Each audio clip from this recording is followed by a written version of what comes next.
When you look at a world map, something seems unusual. The west coast of Africa and the east coast of South America appear to match almost perfectly, like two pieces of a puzzle. Is this just a coincidence caused by erosion and sea levels? Or could it tell us something about the history of our planet? To answer this question, we have to look back more than 100 years, to a time when scientists believed continents had always stayed in the same place.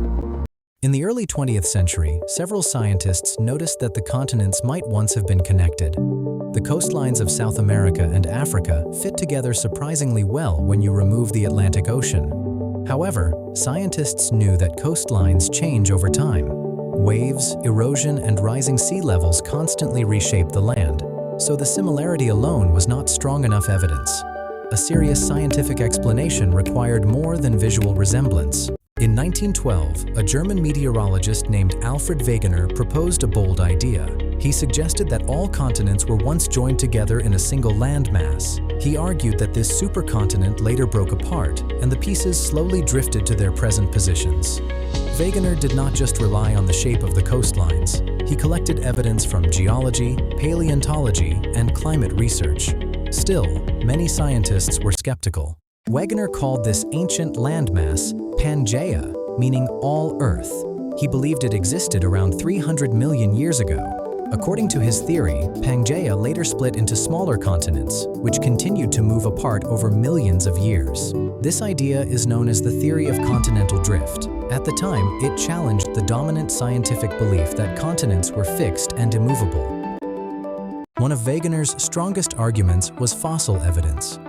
Identical fossils of ancient plants and reptiles were found in South America and Africa. These species could not have crossed a wide ocean. This suggested that the continents must once have been connected.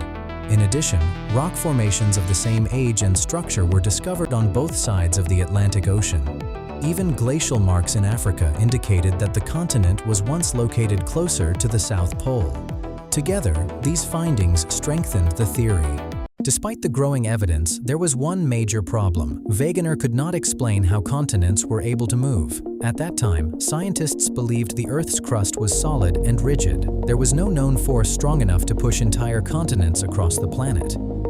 Because of this missing mechanism, many researchers rejected the theory for decades. Scientific ideas need not only observations, they also need a physical explanation. In the 1950s and 1960s, new discoveries changed everything. Scientists mapped the ocean floor and found large underwater mountain chains called mid-ocean ridges. They discovered that new oceanic crust is constantly created there, pushing plates apart.